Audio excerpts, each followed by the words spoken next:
শঙ্কর মহারাজ, শিখর ধামের শঙ্কর মহারাজ, আমার আপনার সকলের প্রিয় শ্রদ্ধার হিমালয়ের বিস্ময় সাধক শঙ্কর মহারাজ। সাধক অলৌকিক রহস্য ইউটিউব চ্যানেলে বেশ কিছু ভিডিওতে আপনি তাঁর সম্পর্কে অনেক কিছু জানতে পেরেছেন, যা অন্য কোনো বাংলা ইউটিউব চ্যানেলে এখন পর্যন্ত পাবেন না। এ কথা বিনয়ের সঙ্গে বলা যায়। যদিও সেই সব অলৌকিক ঘটনা পেয়েছেন যেগুলিতে তিনি প্রাসঙ্গিক সাধক চরিত্র হিসাবে থাকলেও, আজকের এই ভিডিওতে মহান শ্রদ্ধেয় লেখক দেবদূত ও প্রয়াত দীপঙ্কর রায়ের রচনা অবলম্বনে এক অনন্য সাধক হিমালয় শিখরধাম রহস্য শঙ্কর মহারাজ সম্পর্কে আপনি অনেক কিছু জানতে পারবেন। যদি বিষয়গুলি আপনার কাছে অজানা থাকে, তবে প্রথম থেকে শেষ পর্যন্ত এই ভিডিওটি শুধু আপনার জন্যই রইল। কি ছিল অলৌকিক অত্যাশ্চর্য সেই সব ঘটনাগুলি জানতে হলে ও এই চ্যানেলে নতুন হলে এখনই সাবস্ক্রাইব করুন আমাদের সাধক অলৌকিক রহস্য ইউটিউব চ্যানেলটিকে। আর এখন দেখছেন সাধক অলৌকিক রহস্য, বাংলা ভাষায় সাধক জীবনের অলৌকিক ঘটনায় সাজানো অডিও ও ভিডিও লাইব্রেরি। আসুন প্রিয় দর্শক ও শ্রোতা, তাহলে এবার শুরু করা যাক। This channel does not promote any violent, harmful, or illegal activities. All content provided by this channel is only meant for educational and entertainment purpose only. শ্রদ্ধেয় লেখক দেবদূত একবার কাশী বিশ্বনাথ বাবার দর্শনে যান। সেখানে এক সাধু বাবার দর্শন লাভ করেন তিনি। তার নাম ছিল শিবানন্দ বাবা। জন্ম হয়েছিল তার 1896 সালের 8ই অগাস্ট। রচনাকালে যার বয়স ছিল 120 বছর। তাকে সাষ্টাঙ্গে প্রণাম করলেন লেখক দেবদূত। সেখানেই নেতাজি অনুরাগী এক বন্ধুর সাথে লেখকের দেখা হয়ে যায়। তিনি কাশী বাবা বিশ্বনাথের চরণে আশ্রয় নেন ও শঙ্কর মহারাজের দর্শনও সেবা লাভ হয়েছিল। তার বন্ধুই দেবদূতকে শঙ্কর মহারাজের ফোন নাম্বার দেন এবং সেই বন্ধুর কাছ থেকে বিদায় নিয়ে আরও ভ্রমণ করবেন বলে লেখক দেবদূত চলে এলেন। কি মনে হলো ফোন নাম্বারটি ডায়াল করে বসলেন লেখক দেবদূত। ফোন তুললে দূর থেকে পুরুষের গলার আওয়াজ ভেসে এলো। বললেন, হরি ওম, আমি শঙ্কর মহারাজ বলছি। আপনি কে বলছেন, পরিচয় দিন। তিনি অবশ্য বুঝে নিয়েছিলেন হয়তো কোনো শরণাগত ভক্ত হবে। লেখক দেবদূত আনন্দে আত্মহারা হয়ে গেলেন। আধা হিন্দি আধা বাংলা ভাষায় বললেন, মহারাজ আমার প্রণাম গ্রহণ করুন। আমি বহরমপুর মুর্শিদাবাদ থেকে কাশী বিশ্বনাথ বাবার দর্শনে এসেছি। সেখান থেকেই আমি দেবদূত বলছি। লেখক দেবদূতের ওই রকম অস্পষ্ট হিন্দি ভাষার পরিস্থিতি শুনে শঙ্কর মহারাজ বললেন, বাংলায় কথা বলুন। সঙ্গে সঙ্গে লেখক দেবদূত প্রাণ খুঁজে পেলেন। মহারাজকে তিনি সব বৃত্তান্ত খুলে বললেন। মহারাজকে তিনি বললেন, মহারাজ আমি আপনার দর্শন লাভ করতে চাই। আপনার পদধূলি পাওয়ার জন্য 3 বছর পার করে আমি অধীর অপেক্ষায় আছি। শঙ্কর মহারাজ সবটা শুনে বললেন, ঠিক আছে, আপনি কলকাতায় আসতে পারবেন? লেখক দেবদূত বললেন, হ্যাঁ মহারাজ, পারব। শঙ্কর মহারাজ ঠিকানা দিয়ে দিলেন। তাঁর চরণে প্রণাম জানিয়ে দেবদূত ফোন বন্ধ করলেন। কাশী বিশ্বনাথ মন্দিরের দর্শনের সহযাত্রী ছিলেন কোচবিহার জেলার হলদিবাড়ির নিবাসী ধনঞ্জয় বাবু। শিবানন্দ বাবার আশ্রমে তারা আশ্রয় নিয়েছিলেন। সেখান থেকে বিদায় নিয়ে চলে এলেন। তাদের রিটার্ন টিকিটটা কাটাই ছিল। টিকিট ক্যান্সেল করলেন। ধনঞ্জয় দেবদূতকে বললেন, তুমি খোঁজ করে দেখে শুনে নাও, পরে আমারও দর্শন হবে। ধনঞ্জয় বাবু চলে গেলেন। বৃহৎ উদ্দেশ্য সাধনের জন্য সঙ্গ ত্যাগ করা খারাপ কিছু নয়। লেখক দেবদূত কলকাতায় ফিরে এলেন। তার পরিচিত ভাইপো মনোজ ব্যাপারীকে ফোন করে সবটা বললেন। তিনি বললেন, ঠিক আছে, আমি যাব আপনার সঙ্গে। শঙ্কর মহারাজ দেবদূতকে ফোনে যেভাবে যার মাধ্যমে দেখা করে যেতে বলেছেন, এখন শুধু সেই কাজটি তিনি করবেন। তিনি আর তার পরিচিত ভাইপো মনোজ ব্যাপারীকে নিয়ে বালিগঞ্জের গৌতম ব্রহ্মের বাড়িতে এলেন। তখন বিকেল 3টে। তাঁদের অভ্যর্থনা জানিয়ে ভেতরের ঘরে বসতে দিলেন গৃহস্বামী তার সোফায়। বাড়ির মহিলা সদস্য চা নিয়ে এলেন। শঙ্কর মহারাজের সাথে দর্শন হয় কলকাতাতে। দেবদূত তাঁর চরণে প্রণাম জানালেন। অপার শান্তি তিনি যেন লাভ করলেন। মহারাজ বসার অনুমতি দিলেন। তিনি হিমালয় সম্বন্ধে বললেন। শঙ্কর মহারাজের আশ্রম মধ্য হিমালয় বার্নাবত শিখরধাম মাহি ভাঙ্গা। তিনি বললেন, ভারতবর্ষে জন্ম নিয়ে যদি হিমালয় দর্শন এবং স্পর্শন না হয় তবে জীবন যে ব্যর্থ। হিমালয়ের 4 ধাম দর্শন করলে নিজে তো মুক্তি লাভ করবেই, সাথে সাথে পিতৃপুরুষ এবং মাতুল পুরুষেরাও উদ্ধার হয়ে যাবে। হিমালয় নিয়ে তখন দেবদূতের অত জ্ঞান ছিল না। তার পরম পূজনীয় গুরুদেব শ্রী বীরেন্দ্রচন্দ্র চক্রবর্তী ক্লাসে বলেছিলেন, হিমালয়ে এমন এমন সব উচ্চকোটির সাধক আছেন, মহাযোগী পুরুষ আছেন, মুক্ত পুরুষ আছেন, যাদের বয়স 4000, 5000, 10,000-এর চেয়েও বেশি। তাঁরা অসীম শক্তিশালী, নিমেষের মধ্যেই সৃষ্টি স্থিতি লয় করিয়ে দিতে পারেন। বলেছিলেন ভারতের স্বাধীনতা দিতে। পৃথিবীকে স্বর্গে পরিণত করতে হলে নতুন স্বর্গের চিন্তা করতে হবে না। পাপের বিনাশ করতে যদি এই পৃথিবীকে 10 আনা আর 6 আনা করতে হয় তাও করব। ধ্বংস না হলে সৃষ্টি হয় না, রক্তপাত না হলে নর শিশু জন্ম নেয় না। তিনি বলেছিলেন, আমার বিশাল কার্য পরিসমাপ্তির আগ মুহূর্তে ঋষি মুনিদের হিমালয় থেকে এক এক করে নামিয়ে আনব। কে জানে এটাই তাঁর ইঙ্গিত কিনা। শঙ্কর মহারাজ বললেন, আমি নির্দেশ পেয়ে 24 বছর হিমালয় সাধনার পর নেমে এসেছি সমতলে। অঙ্ক মিলে গেল 2 2 4। শঙ্কর মহারাজ দেবদূতকে তার পূর্ণ ঠিকানা দিলেন। মহারাজ বলেন, দেশের ঋণ যদি শোধ করা যায় তাতেও মুক্তি হয়। বিপ্লবীরা দেশের চিন্তা করেই হাসি মুখে প্রাণ বিসর্জন দিয়েছিলেন। তাই কবি কাজী নজরুল ইসলাম লিখেছিলেন, কারার ওই লৌহ কপাট, ভেঙে ফেল কররে লোপাট, রক্ত জবার শিকল পূজার পাষাণ বেদী। তিনি আরো বললেন, গঙ্গা সিন্ধু নর্মদা কাবেরী যমুনা ওই বহিয়া চলেছে আগের মতোই, কই রে আগের মানুষ কই। শঙ্কর মহারাজ বলেছিলেন, প্রতি ঘরের সন্তানরা পিতামাতারা বিকৃত মনোভাবে চলেছে। তার মধ্যেই তো 51বর্তী পরিবার ভেঙে একা একা থাকতে ভালোবাসছেন। এর ফলে শিশুর মনোভাবে ছোট থেকেই কোনো শ্রদ্ধা, ভক্তি, দয়ামায়া লক্ষণ নেই। একটু বড় হলেই বিকৃত মস্তিষ্ক হয়ে যাচ্ছে। তার মধ্যে মোবাইল, ইন্টারনেট যে হারে খারাপ দিকে নিয়ে যাচ্ছে তার ধারণার বাইরে। দেবদূত, তুমি বলতে পারো বিজ্ঞান আশীর্বাদ না অভিশাপ? দেবদূত বললেন, বিজ্ঞান একাধারে আশীর্বাদ, আবার অন্য ধারে অভিশাপও। তিনি কিছুক্ষণ চুপ করে থেকে আবারও বললেন, আপনার মুখ থেকে কিছু শুনতে চাই। 3 বছর অপেক্ষার পর আপনার দর্শন পেয়েছি। কিছু ঝুলে পড়ে নেই, যাবার চিন্তা পরে করব। শঙ্কর মহারাজ বললেন, আমরা মানুষরা যা কিছু আবিষ্কার করেছি তা নিজেদের ধ্বংসের এক একটা অ্যাটম বোম। কিন্তু তার অভিশাপের বাণ বা তীর আবিষ্কার করতে পেরেছে কি? বিজ্ঞান যদি জানে ডালে ডালে, ভগবানের ক্রিয়া চলে পাতায় পাতায়। আমরা ভাবছি এটা আবিষ্কার করছি, ওটা আবিষ্কার করছি, তবে সেটা ভুল ভাবা হবে, অন্তত আমার যুক্তিতে। কারণ সবকিছুর মূল সূত্রপাত ভারতীয় দর্শন শাস্ত্র। আগের দিনে মুনি ঋষিরা কোনো ফোন ব্যবহার করতেন না নিশ্চয়ই, কিন্তু তাদের সাধনার দ্বারা সবকিছু জানতে পারতেন। মহাভারতে রাজা ধৃতরাষ্ট্র সঞ্জয় দিব্য দর্শনের আশীর্বাদের শেষে যুদ্ধক্ষেত্রের সর্ববৃত্তান্ত জানিয়েছিলেন। বলুন তো, আপনার কি মনে হয় সে সময় টিভি আবিষ্কৃত হয়েছিল? লেখক দেবদূত বিশ্বাস করতেন ভগবানের সাধন জগতের কথা। তাহলে তাকে উদ্দেশ্য করে এই কথাগুলি বলার কারণ আজ তিনি বুঝতে পারেন। তিনি বললেন, না মহারাজ, টিভি তো এই সেদিন আবিষ্কৃত হলো। অবশ্য যুক্তিবাদীরা তবু তর্ক হয়তো করবেন নানান অজুহাতে। জানেন তো দেবদূত, কেন যে নিচে এলাম? এই সমাজের পরিস্থিতি দেখে কান্না পেয়ে যাচ্ছে। কারণ সকলেই যে আমার প্রিয়জন। আমি আপনাকে নাম ভেঙে বলবো না। এই ঘটনা জেনেছিলাম আমি নিজেই। এক ভক্তের বাড়িতে আমাকে নিয়ে যাওয়া হয়েছিল। তাঁরা সশ্রদ্ধ চিত্তে ভক্তি সহকারে আমার সেবায় মগ্ন ছিলেন। পরিবারের সদস্য 5 জন, বিশাল বড় বাড়ি। কত তলায় যে ছিলাম তা লক্ষ্য করিনি। অনেকেই এসেছিলেন সেই বাড়িতে আলোচনা শুনতে, আবার প্রত্যেকে প্রসাদ খেয়ে চলেও গেছেন যে যার নিজের বাড়িতে। সেই বাড়িতে আমি 3টি রাত্রি বাস করি। তারা জানতো যে কোনো তীর্থস্থানে গেলেও 3 রাত্রি থাকতে হয়। কোনো সন্তকে যদি কারুর বাড়িতে আশ্রয় দেন, তাকেও 3 রাত্রি থাকতে দিতে হয়।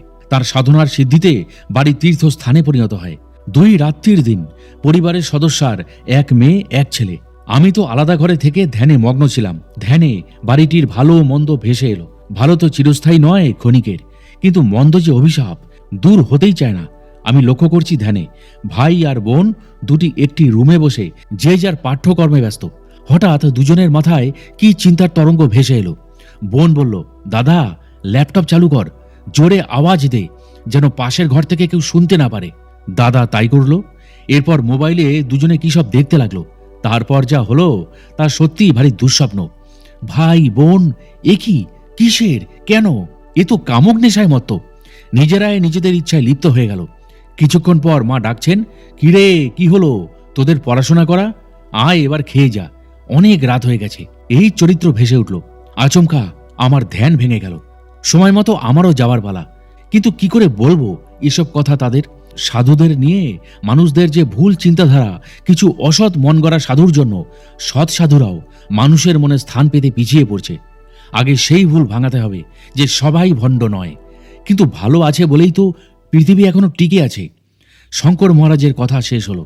শুনেই দেবদূত কিছুক্ষণ স্তম্ভিত হয়ে রইলেন। আলোচনা শেষ করে শঙ্কর মহারাজের চরণে প্রণাম জানিয়ে দেবদূত বিদায় নিয়ে চলে এলেন। কাশী বিশ্বনাথ বাবা দর্শন করে আসার পর তার সামান্যতম টাকা পয়সায় টানাটানি পড়ে যায়।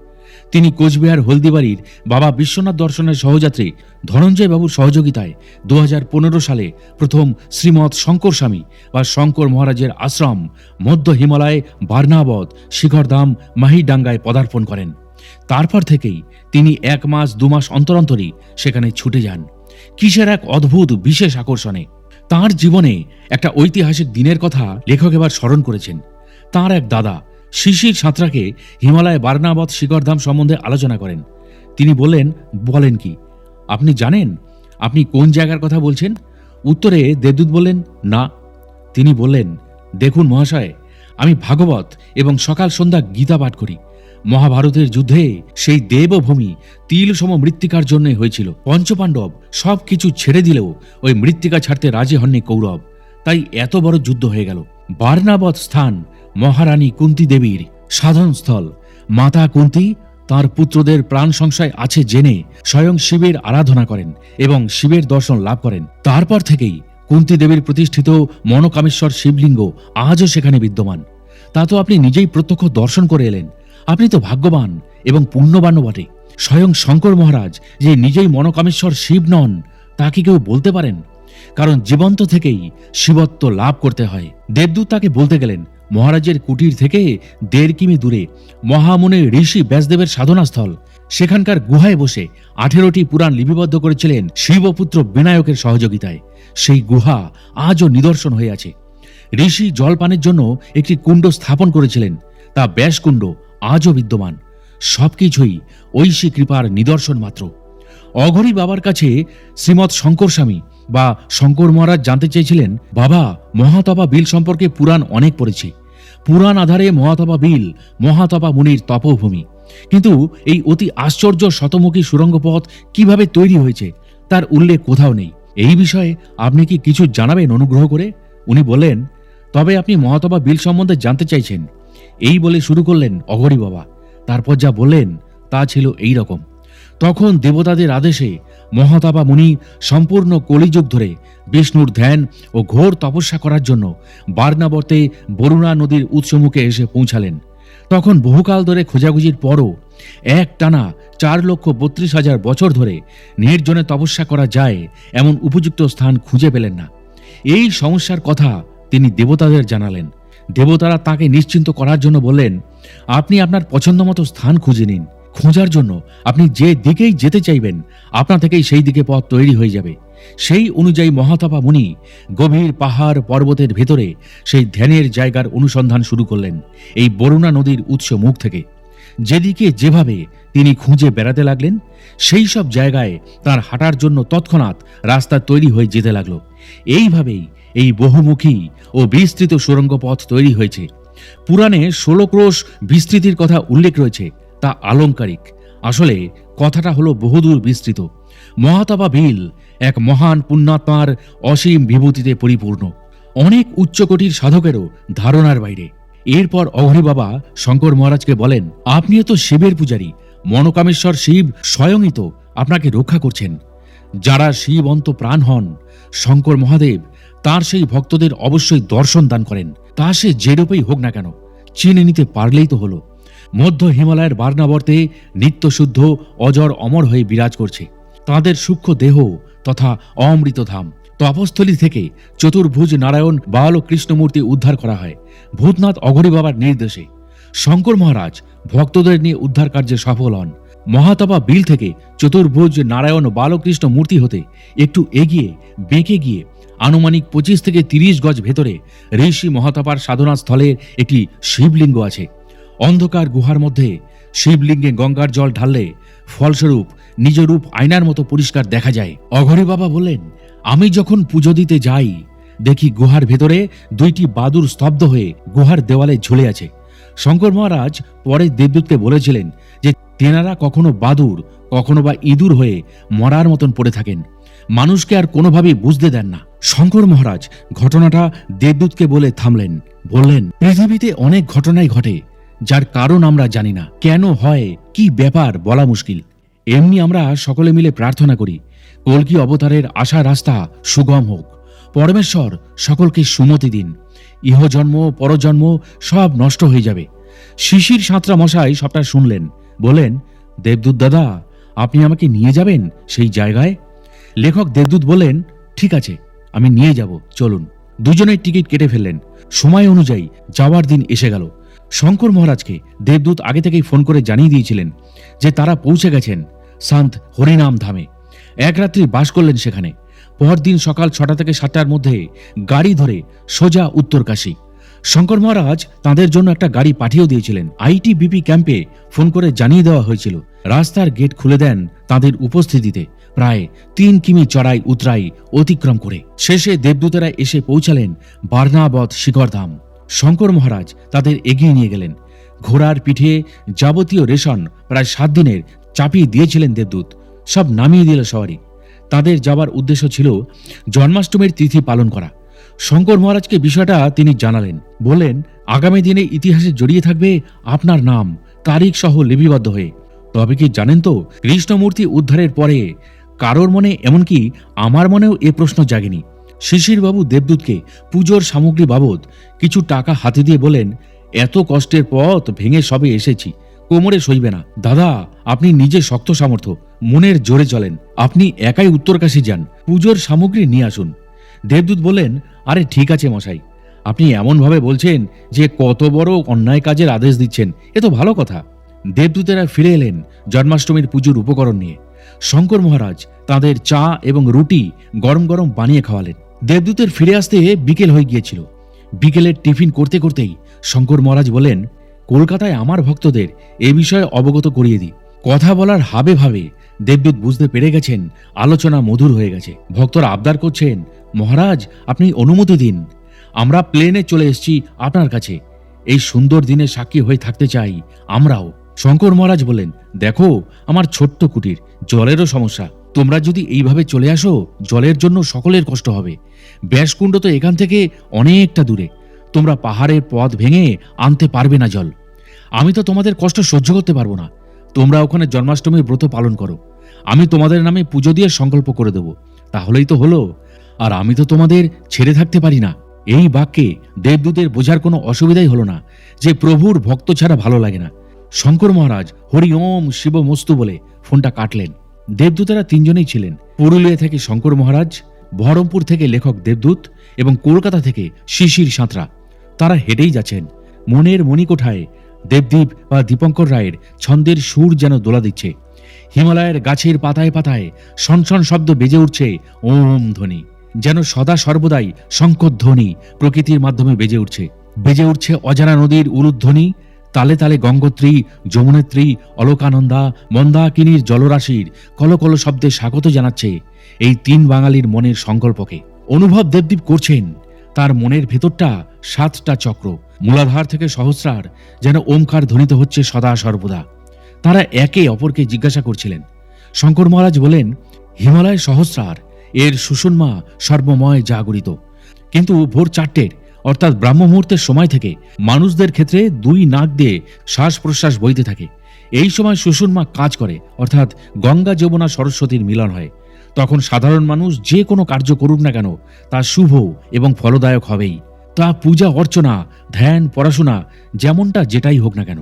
কথা বলতে বলতেই তারা 3 জন পৌঁছে গেলেন মহাতপা বিল বা জ্ঞানঝা গ্রাম। আদিকালে এটাই ছিল জ্ঞানগঞ্জের স্থান, তা এখন কিছুটা সরে গেছে, কিন্তু নামগুলো আগের মতোই রয়ে গেছে। যেমন সাংগ্রিলা, ব্যাস পর্বত।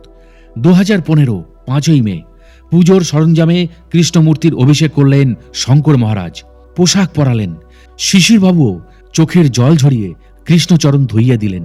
নানান মন্ত্র উচ্চারণ করলেন। দেবদূত কৃষ্ণ পুজো করলেন, শিবলিঙ্গ পুজো করলেন।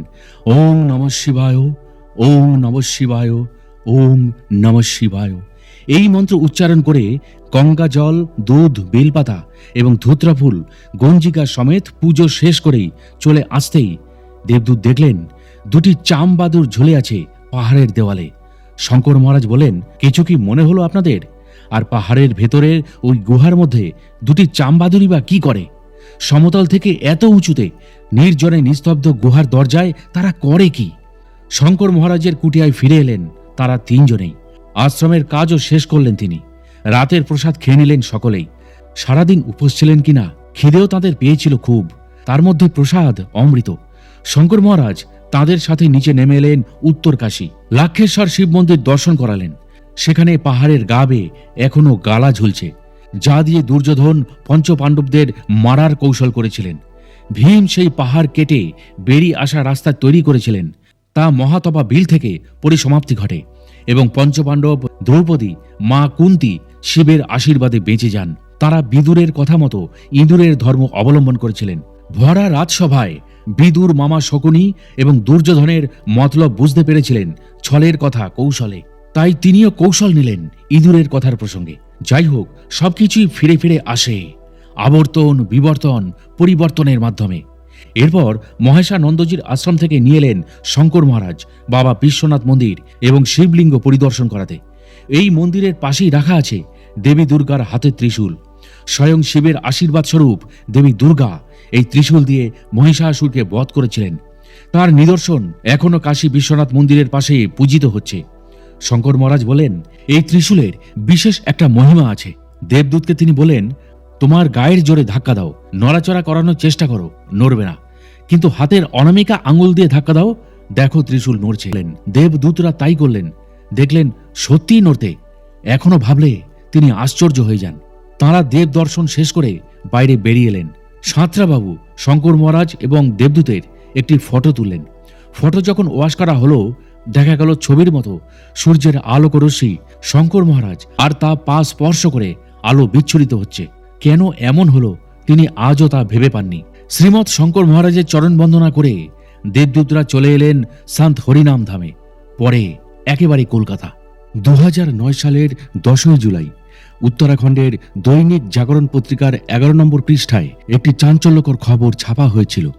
খবরটি মোটামুটি ছিল এই রকম: গত 5ই জুলাই 2009 জ্ঞানঝা গ্রামের কাছে মহাতপা বিলে গভীর সুরঙ্গে একটি অপূর্ব কৃষ্ণমূর্তি অথবা বিষ্ণুমূর্তি পাওয়া গেছে।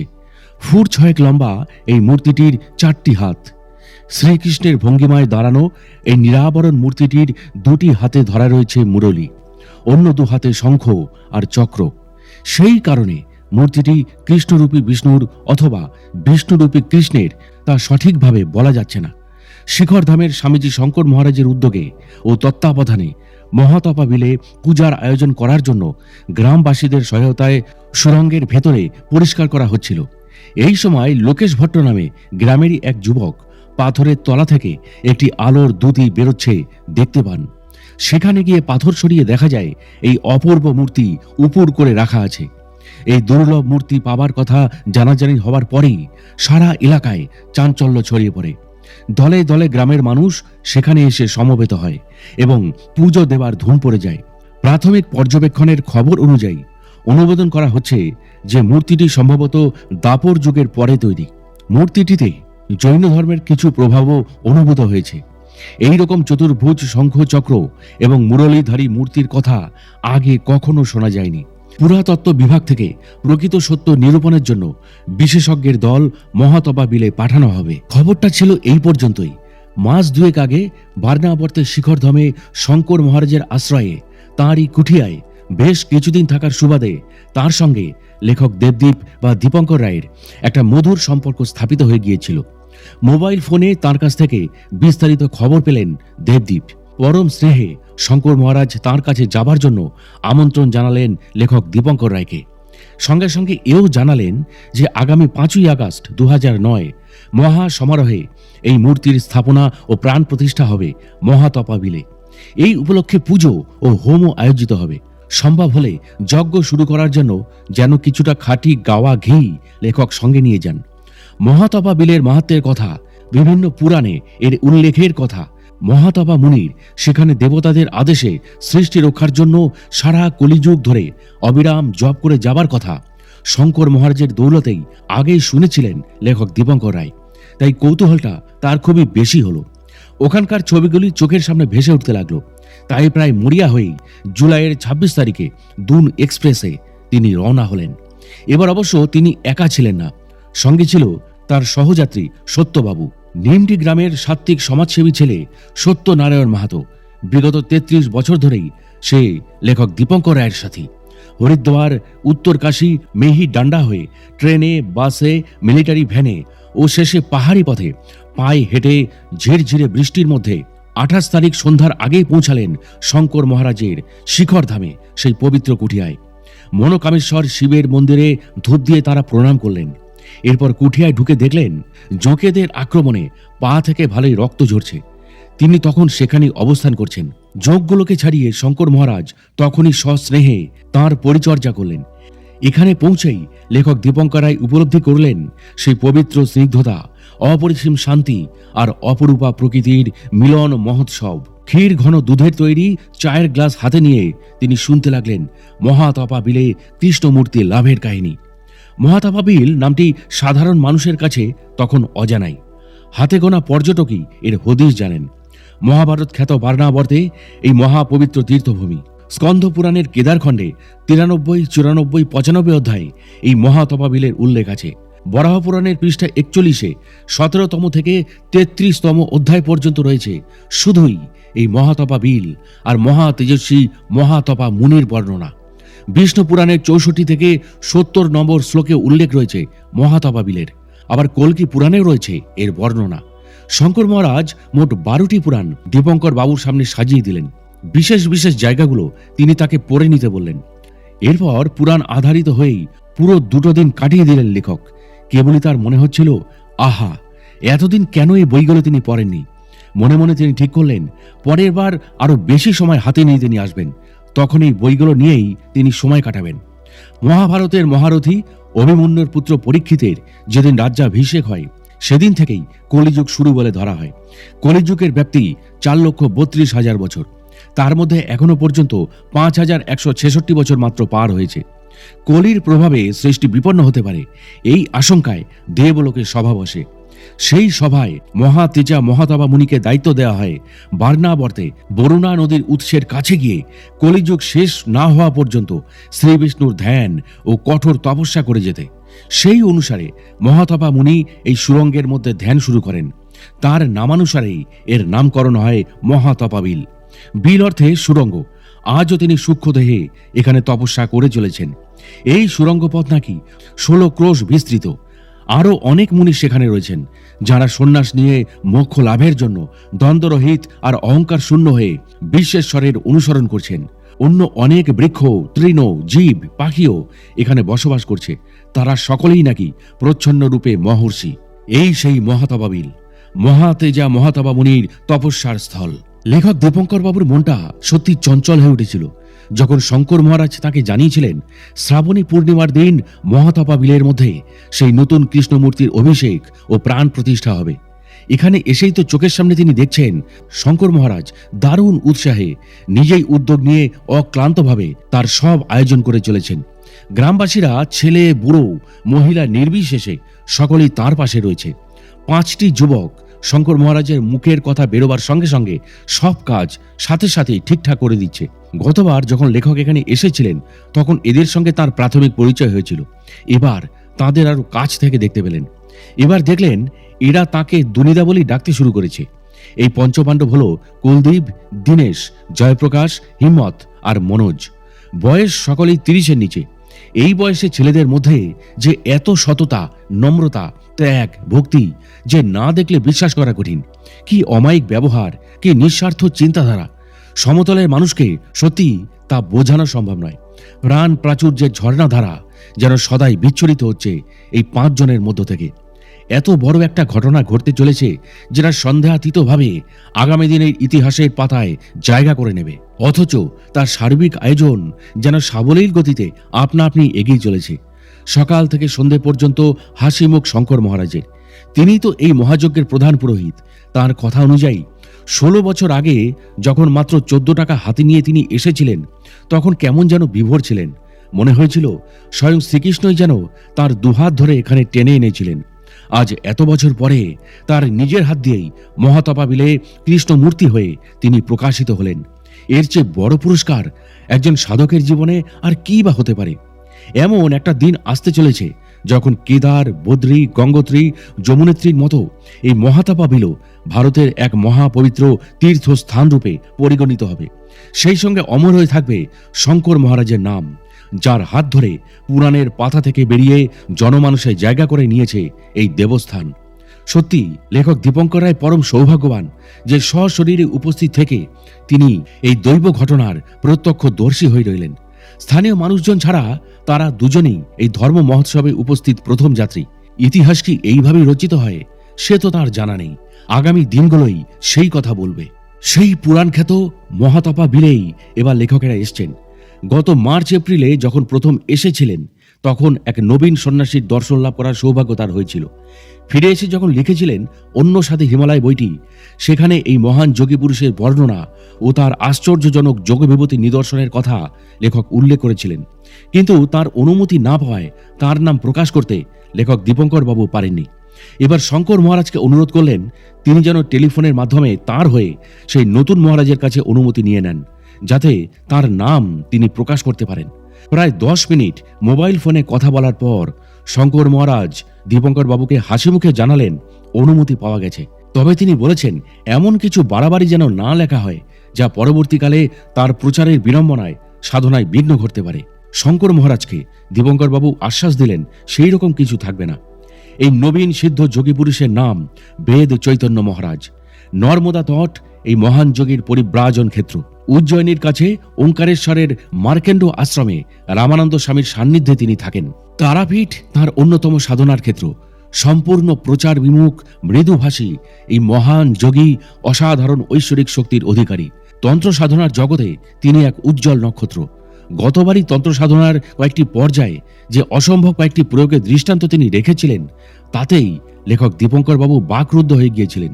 তিনি নিজে সম্পূর্ণ বিশ্বাস রাখেন আগামী দিনে ভারতের সাধক পর্যায়ে এই নবীন যোগীর নাম শ্রদ্ধার সঙ্গে সংযোজিত হবে। দীপঙ্কর বাবুর মনে আছে সেবার শঙ্কর মহারাজের সঙ্গে তার আলোচনা চলছিল বিভূতিভূষণের লেখা দেবযান বইটি সম্পর্কে। প্রসঙ্গক্রমে বলে রাখা দরকার, বেদ মহারাজ পূর্বজীবনে ছিলেন বিশ্বভারতী বিশ্ববিদ্যালয়ের ললিত কলা বিভাগের প্রথম শ্রেণীর স্নাতকোত্তর ছাত্র। দেবযান বইটি সম্পর্কে সাধারণ মানুষের মনে কিরকম ধারণা আছে, কিন্তু হিমালয়ের দুর্গম অরণ্যের মধ্যে নর্মদার তীরে তীরে কামরূপ কামাখ্যায় যেসব যোগী পুরুষরা কঠোর কৃচ্ছ সাধন তথা তন্ত্র সাধনায় লীন, তারা কি সেটা অকারণেই করছেন? বছরের পর বছর, যুগের পর যুগ, শত সহস্র বছর ধরে চলেছে সেই ঈশ্বর সাধনা। সে কি অর্থহীন? বেশিরভাগ যোগী পুরুষই অবশ্য শক্তি লাভের জন্য সাধনা করেন, তবে শক্তির প্রকারভেদ থাকতেই পারে। আর যারা সে স্তর পার করে গেছেন তাদের সাধনা শুধুমাত্র ঈশ্বর লাভের জন্য। তন্ত্র সাধনায়, শক্তি সাধনায় যারা সিদ্ধিলাভ করেছেন তারা প্রকৃতই অবিশ্বাস্য ক্ষমতার অধিকারী। নানান বইতে অনেকেই পড়েছেন যে মহান যোগীরা কেউ কেউ আকাশপথেও বিচরণ করতে পারেন, কেউ জলের উপর দিয়ে হাঁটেন, কেউ অদৃশ্য হয়ে যান, কেউ দেহ ছেড়ে চলে যান আবার ফিরেও আসেন, কেউ একসঙ্গে একাধিক স্থানে উপস্থিত থাকতেও পারেন। কারুর আবার কোনো আহারেরই প্রয়োজন হয় না, কারোর বা ইচ্ছা মৃত্যু, কেউ বা বাক সিদ্ধ।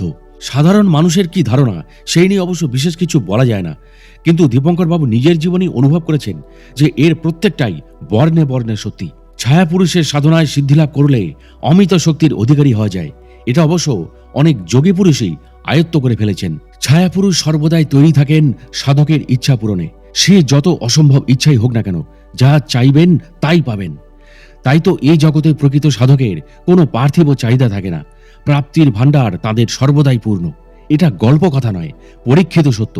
সংসারের মধ্য থেকে এই সব সাধনা বড়ই কঠিন, যদিও অসম্ভব নয় যদি পূর্বজন্মের শুভ কর্মফল সঞ্চিত থাকে। ছায়াপুরুষের মাধ্যমে বিভিন্ন স্তরের মহান আত্মাদের সঙ্গেও যোগাযোগ করা সম্ভব। ভূত, ভবিষ্যৎ, বর্তমান সবই সাধকের নখদর্পণে থাকে। তবে সাথে সাথে এটাও সত্যি যে ছায়াপুরুষের কাছে কোনো অনিষ্টকারী অন্যায় বা পাপ অনুরোধ করলে পরিণামে নিজেরই ক্ষতির সমূহ সম্ভাবনা থাকে। শক্তি অর্জনের চেয়ে সেই শক্তি প্রয়োগের লোভ সংবরণ করা আরও কঠিন। কম যোগী পুরুষই পারেন। মৃত্যুর পর অনেকগুলি স্তর রয়েছে। কর্মফল অনুযায়ী বিদেহী আত্মারা ভিন্ন ভিন্ন স্তরে চলে যান। অশুভ ও অতৃপ্ত আত্মারা প্রথম ও দ্বিতীয় স্তরেই থেকে যান। এটাকে বলে প্রেত লোক। বিষয় সম্পত্তির অমোঘ আকর্ষণ আর অতৃপ্ত বাসনার দুরন্ত আকর্ষণ মানুষের আত্মাকে এই স্তরেই আটকে রাখে। তারপর কর্মফল অনুযায়ী তৃতীয় থেকে সপ্তম স্তরে যান আত্মারা। এর ওপরে অবশ্য স্তর আছে। মহান আত্মারা সেখানেই থাকেন। প্রথম ও দ্বিতীয় স্তরের আত্মাদের পুনর্জন্ম অবশ্যম্ভাবী। একটু থেমে বেদ মহারাজ বললেন, দেবযানের লেখক লিখেছেন আরও উঁচু স্তরে থাকেন বুদ্ধদেব, শ্রী চৈতন্য, মীরাবাইয়ের মতন আত্মারা। তিনি লিখেছেন, আমাদের কৃষ্ণ বিশ্বের বনে বাঁশি বাজিয়ে বেড়ান, বালক স্বভাব, উদাস। কেউ যদি ডাকে তার কাছে যান, না ডাকলে আপন মনে একাই থাকেন। তাকে যদি কেউ ভালোবেসে ডাকে তবে তিনি সঙ্গী পেয়ে খুশি হন। তিনি করুণ স্বভাব, ভালোবাসার বশ, অনাদিকাল থেকে এমনই। লেখাটা যে কতখানি সত্যি তা বেদ মহারাজ নিজের জীবনের মধ্যেই অনুভব করেছিলেন। তাই তিনি অনুভব করতে পারছেন কোন জীবনের ছায়া পেয়ে লেখক বিভূতিভূষণ এই দেবযান লিখেছিলেন। শুধু একজন লেখক ছিলেন না, তিনি ছিলেন একজন উঁচু স্তরের সাধক। দেবযানে যে জগতের কথা তিনি নিখুঁত ও নিপুণভাবে লিখেছিলেন, সেই জগতে পৌঁছাবার জন্য অনেক সাধকই নিজের জীবনকে উৎসর্গ করতে তৈরি থাকেন। ঈশ্বরে পরিপূর্ণ সমর্পণ আর আত্মবিলোপী প্রেম, এর চেয়ে আনন্দের জগৎ আর কোথাও নেই। চিরন্তন এই সত্যটি দেবযানের লেখক বিভূতিভূষণ উপলব্ধি করেছিলেন। শঙ্কর মহারাজ জানতে চাইলেন, দেবযানে এক জায়গায় লেখক লিখেছিলেন, হঠাৎ আকাশের কোণে এক নীল উজ্জ্বল আলো দেখা গেল। চারিদিকে সে আলোয় উদ্ভাসিত হয়ে উঠল। পরক্ষণেই যতীনের মনে হলো এক বিরাট প্রজ্জ্বল্য উল্কা তাদের বাড়ির অদূরে উন্মুক্ত বনজ লিলির ঝোপের ধারে এত প্রখর আলো বিকাশ করে এসে পড়ল যে দুজনেরই চোখ ধাঁধিয়ে গেল। ওরা আশ্চর্য হয়ে ছুটে গিয়ে দেখল এক মহা জ্যোতির্ময় দেহধারী পুরুষ, এমন মহিমময় শ্রী যে পৃথিবীর মানুষের হয় না, তা দুবার দেখে বুঝতে হয় না। এ তো পরিষ্কার ছায়াপুরুষের বর্ণনা। বেদ মহারাজ বললেন, দেখুন, মানুষ কথায় কথায় বলে ভগবান সহায়তা করলে সবই হয়ে যায়। আসলে ভগবান তাকেই সাহায্য করেন যে অকপটে সৎ হবার চেষ্টা করেছে এবং তার কাছে সাহায্য প্রার্থনা করেছে কায় মনোবাক্যে। যে তিনি সাহায্য করতে গেলে তাতে কোনো ফল হবে না বলেই তার কাছ থেকে কোনো সাহায্য আসে না। যে ভগবানকে স্বীকার করে না তার হলো আচ্ছাদিত চেতনা। তার চেয়ে অনেক ভালো যে সংকোচিত চেতন। এই দুই ধরনের লোককে ভাগবতের কথা শোনালে উল্টো উৎপত্তি হয়। আলো জ্বাললে কি হবে? ঢাকনির মধ্য দিয়ে আলো ঢুকবে না। এর ওপরে মুকলিত চেতন, তাঁদের মনে ভগবানের জ্ঞান জাগতে শুরু করেছে। তারও ওপরে বিকশিত চেতন এবং সবার উপরে পূর্ণ বিকশিত চেতন। যেমন বড় বড় ভক্ত এবং সাধকেরা সাধনার জন্য যোগীরা নির্জনতা খোঁজেন। কেন জানেন? নির্জনতা আত্মার উন্নতির একটি প্রধান উপায়। নিম্ন জগতের কোনো প্রভাব এই জনহীন পর্বত চূড়ায় এদের দেহমন স্পর্শ করে না। নির্জনতায় এরা শক্তি অর্জন করেন। এই অবস্থায় ধীরে ধীরে এদের মনে প্রবেশ করে ব্রহ্মজ্যোতি। 10 জন্মের প্রগতি এক জন্মে সাধিত হয়। ভগবানের কৃপা ছাড়া হয় কি? কিন্তু তার জন্য ক্ষেত্র তৈরি হওয়া দরকার। পরকে ভালোবাসো, জীবকে সেবা করো, আসক্তি ত্যাগ করো, ভগবানে মন দাও। মনের কুয়াশা না কাটলে সত্যের আলোকপাত হয় না। বেদ মহারাজ বলেন, বিশ্বে ভগবান কাকে দিয়ে কি কাজ করান তা তো বলা যায় না। ভোগ না হলে নিবৃত্তি হয় না, ভগবান সেটা জানেন। তাই শত জন্মের মধ্য দিয়ে জীবকে তিনি ভোগ আস্বাদ করিয়ে নিয়ে বেড়াচ্ছেন। সবই হবে, তবে দেরিতে। ওই মহাসমুদ্রের মতো অন্তহীন তার করুণা। তিনি 2-3 জন্মের মঙ্গল করেন, এক জন্মের কর্ম ক্ষয় করে। পৃথিবীর লোক সদ্য সদ্য ফল চায়, বোঝে না তিনি কি করতে চাইছেন। ধ্বংসের মধ্য দিয়েও অনেক সময় আসে তার করুণা। তাকে ডাকো, তাকে ভালোবাসো, আলো ভিক্ষা করো তার কাছে প্রার্থনা করো সর্বদা। জানবেন, যেখানে প্রেম, ভক্তি, স্নেহ, ক্ষমা, সেইখানেই তিনি। বিভূতিভূষণের দেবযান বইটি তো যেন দেবতার চরণে পুষ্পাঞ্জলি। বইটিতে লেখক ঈশ্বর প্রদত্ত কর্তব্য পালন করে গেছেন। আধুনিক যুগের লেখকরা অনেকেই সামাজিক দায়িত্ব পালনের কথা মনে রাখার প্রয়োজন সম্ভবত বোধ করেন না। পাঠকের বিনোদন আর নিজেদের কার্তি তাদের কাছে প্রাথমিক গুরুত্ব পায়। প্রবোধ কুমার সান্যাল, তারাশঙ্কর বন্দ্যোপাধ্যায়, প্রেমেন্দ্র মিত্ররাজ কোথায়? এই পর্যন্ত বলেই দেবযান প্রসঙ্গে থামলেন বেদ চৈতন্য মহারাজ। শঙ্কর মহারাজ এবং লেখক দীপঙ্কর রায় বেদ চৈতন্য মহারাজের পাশে বসেই মুগ্ধ বিস্ময় শুনছিলেন তার দরদ ভরা কথাগুলো। মনে হচ্ছিল যেন ঘোরের মধ্যে ছিলেন। শঙ্কর মহারাজ দীপঙ্কর বাবুকে বললেন, এখান থেকে যমুনেত্রীর হাঁটা পথে ডডিতাল, সিদ্ধিদাতা গণেশের জন্মস্থান। এই সেই তার বর্ণিত পুণ্যভূমি, যেখানে দেবতা, মহামুনি, অপ্সরা সবাই আসেন পুণ্য অর্জন করতে। আজও যাঁরা ডডিতালে এসে কয়েকটা রাত কাটিয়ে যান, তারা কেউ শূন্য হাতে ফেরেন না। কিছু কিছু বিস্ময়কর দর্শনের সম্পদ তাদের প্রাপ্তির ঝুলিতে পড়বেই। ডডিতাল নিয়ে লেখক দীপঙ্কর বাবুর মন ব্যাকুল হয়ে পড়ল। ডডিতাল যাবার জন্য হাঁটা পথের দূরত্ব, দুর্গমতা, তার পথ চলার সীমিত ক্ষমতার কথা ভেবেই সম্ভবত শঙ্কর মহারাজ প্রথমে ইতস্তত করছিলেন, কিন্তু অবশেষে তার অদম্য ইচ্ছে দেখে শঙ্কর মহারাজের সঙ্গে রওনা দিলেন ডডিতালের পথে দীপঙ্কর বাবু বা লেখক দেবদীপ। সেই ডডিতালের পথে দারুণ আগ্রহের সঙ্গ নিল দীনেশ আর কুলদীপ। দীনেশ গ্রামের উপপ্রধান, প্রধানও হবে একদিন আগামী দিনে। ওই যোগ্যতম বলে লেখক দীপঙ্কর রায় মনে করলেন। সততা, নিষ্ঠা, দায়িত্বপরায়ণতা ও তার সাথে ঈশ্বর ভক্তি একটা যুবককে কোথায় নিয়ে যেতে পারে। দীনেশ তার প্রতিবিম্ব, আর কুলদীপ তো ছেলে দুর্গা, 10 হাতে কাজ করে, টিকালো নাক, টানা চোখ, কি অপূর্ব স্বচ্ছতা আর সরলতা, সারা মুখে তার প্রতিভাত। দীপঙ্কর বাবু ভাবতেন কুলদীপ পাশে থাকলে তিনি হিমালয়ের যে কোনো নির্জন পর্বত চূড়ায় সারা জীবন একা কাটাতেই রাজি আছেন। সেই তার রক্ষা কবচ। খাবার দাবার কিছু তৈরি করে, কিছু বেঁধে, কিছু সঙ্গে নিয়ে নেওয়া হয়েছিল। কিছু আনুষঙ্গিক প্রয়োজনীয় জিনিসপত্র ছিল সঙ্গে। শঙ্কর মহারাজ আগে কয়েকবারই ডডিতাল গেছেন, সবই তাঁর জানা। কাজেই পথে থাকা খাওয়ার ব্যাপারে কোনো চিন্তাই ছিল না লেখক দীপঙ্কর বাবুর। মিলিটারি ক্যাম্পের স্কুল বাস ধরে সকাল 6:45 নেমে এলেন উত্তরকাশী। এখান থেকে টাটা সুমোতে 33 কিমি সঙ্গমচটি। ভাটোয়ারি হয়ে চলে গেছে রাস্তা। সেই তুলনায় সময়টা অবশ্য একটু বেশি লাগলো। দুর্গম এবং অরণ্য সংকুল হলেও সারাটা পথই অসাধারণ সুন্দরতায় মোড়া, ফুলে ফুলে ভরা। লাল, গোলাপি, হলুদ, বেগুনি ও হালকা নীল রঙের ফুল দেখতে দেখতে লেখক পথের ক্লান্তি ভুলে গেলেন। কুলদীপ আর দীনেশের তো কথা বলা থামছিলই না। লেখক দীপঙ্কর বাবুর শারীরিক অসুবিধার কারণে ওপরে ওঠায় অসুবিধার জন্য এক রাত কাটাতে হলো। পরদিন জলখাবার খেয়ে বেরিয়ে একটু বেলা করেই তারা পৌঁছালেন ডডিতাল। সমগ্র হিমালয়ই তীর্থভূমি, প্রতিটি জায়গার ভিন্ন ভিন্ন রূপ। ডডিতালও তার ব্যতিক্রম নয়।